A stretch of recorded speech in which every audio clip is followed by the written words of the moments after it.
Welcome to Thriller Recaps. Today, I am explaining the movie, The Other Lamb, explaining every scene as it happens. Watch till the end, and please like, share, and subscribe if you enjoy this. Selah, a teenage girl, lived with other women in a remote forest compound. The women were divided into two groups, the young daughters, who wore blue dresses, and the older women, the wives, dressed in different shades of red. This compound was the base of a polygamous cult, led by Shepherd, the only male in the group. The group raised sheep for food while the women did all the chores. As Selah matured, she became curious about Shepherd and felt drawn to him. One night, the group had dinner with Shepherd, who chose one of the wives to retire to his bedroom. The brainwashed women saw it as an honor to be picked. The next morning, Selah watched from a small distance as the chosen women, including a pregnant one, thanked Shepherd as they left. Shepherd noticed Selah, and she gained his attention. The shepherd gave a sermon, telling the women that he had given them daughters and a place to stay. He mentioned the many sacrifices he had made for them. He conducted a blood ritual to cleanse them, using a lamb. After draining the animal's blood, he rubbed it on the women as they prayed to him. One day, Selah took a walk with Shepherd and asked him about the first time he met her mother, who had died giving birth to her. He touched her hair and commented on how beautiful Selah was. He didn't answer her question. Instead, he told her to get the wife to help her rebraid her hair, and then he walked away. One of the wives, Eloise, told them that it felt like healing when she had been with the shepherd. Selah commented that she was too young to be with the shepherd since she was as old as them. This caused a fight between Selah and another sister who didn't agree with her, saying so to Eloise. They were caught by a wife. The sister told her what Selah had said, which got her sent to an isolated hut to deliver the leftovers. The hut served as a place where menstruating females were sent because they were considered unclean. Selah found a girl there, huddled on the floor. She encountered wife Sarah, who was banished to the hut for unspecified reasons, with her chest covered with scars. Sarah collected the food from Selah as Selah informed her that it was meant for purification. Sarah told her that the girl wouldn't eat it because she was fasting, believing her menstruation was punishment for Eve's sin, the tale the shepherd had filled their heads with. She warned Selah that her menstruation would come soon and that the shepherd wouldn't be nice to her then. Selah still saw it as an impurity that should be punished. Sarah laughed at this, telling Selah that she resembled her mother. Sarah sent her away with words of them meeting again soon. One night, Selah witnessed the shepherd with a pregnant wife. Selah was bathed by two wives who informed her that she would be helping a pregnant ewe give birth, and she needed to be pure for the task. She led a herd of sheep to graze in a field, where she fell asleep. Waking up much later, she found the sheep had given birth and saw a vulnerable lamb.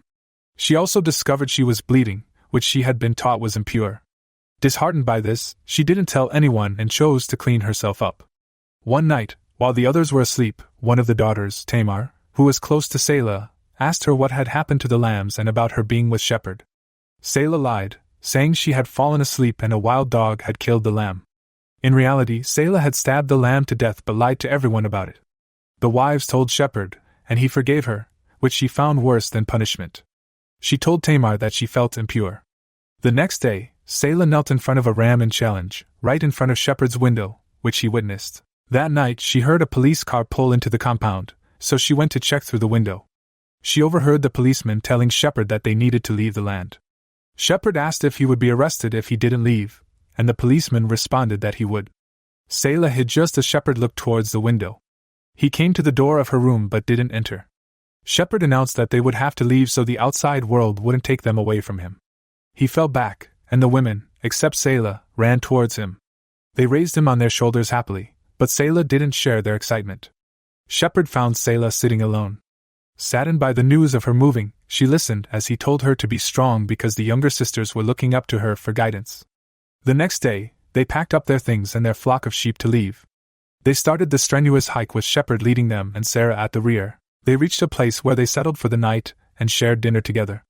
Selah had a nightmare where she saw women, including herself, drowning as Shepherd watched, with her menstruation visible. The next morning, they continued their hike and passed by a rundown house. Selah and her sister, Tamar, went inside to check it out. They saw a bunk bed and a dusty framed picture of a large stream.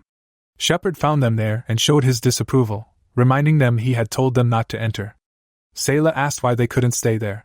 Shepherd told her the house was made by broken people, so they couldn't stay, and he commanded them to leave. The group camped outside the house that night. Selah went back inside to gaze at the picture again when suddenly the menstruating girl appeared with hand marks on her neck. The next day, Sarah found Sayla vomiting in the woods but didn't comment on it.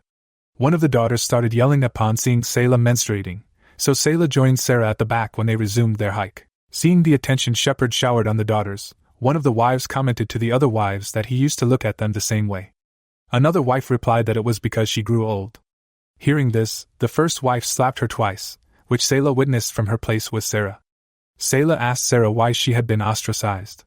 Sarah told her that Shepard had said it was punishment for her vanity, claiming she was broken. Sayla didn't believe her. Sarah told Sayla that she and Sayla's mother had joined the flock at the same time, and she had been jealous of her mother before she died because she was beautiful.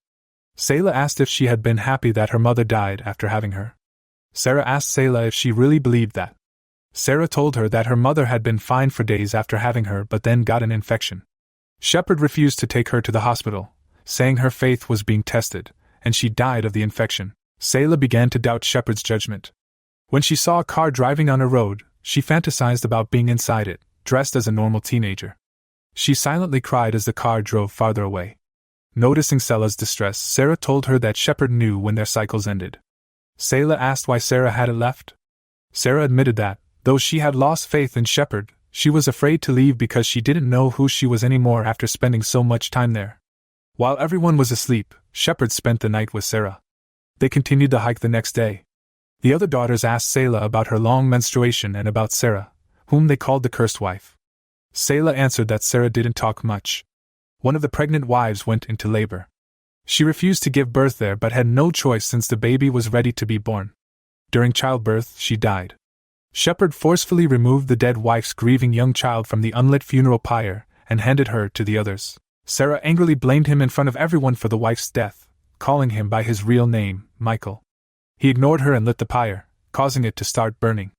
That night, Sayla kept staring at the burning pyre. While the others resumed the trek, Sarah decided to leave the group with the child. Sayla asked why she was leaving, and Sarah replied that Shepard had wanted to abandon the baby in the wilderness with its mother's ashes because the baby was born wrong. Sayla realized it was a boy, and Sarah revealed that Shepard wanted to abandon the healthy baby because there could only be one ram in a flock. She told Sayla that she was strong and should encourage her sisters before departing. After a long hike, the women became tired and weary. They asked Shepard if they had reached their destination as they all sat down, exhausted. Tamar pointed to a potentially promising location ahead, which annoyed Shepard. He demanded she lead them to it, but when she didn't, he beat her, horrifying everyone, including Sayla, whose trust in him was already dwindling. Later, Sayla sympathized with Tamar, telling her that Shepard shouldn't have done that to her. The shepherd led the group to a forested valley with a large lake, which he declared would be their new Eden. He rebaptized the older sisters in the lake to strengthen their faith, but when it was Sayla's turn, she had visions of him attempting to drown her while she was under the water. During dinner, the wives declined to be served, stating they were fasting because tomorrow they would be reborn in Eden. That night, the shepherd called Sayla to join him in his tent. Tamar advised her not to go, but she did.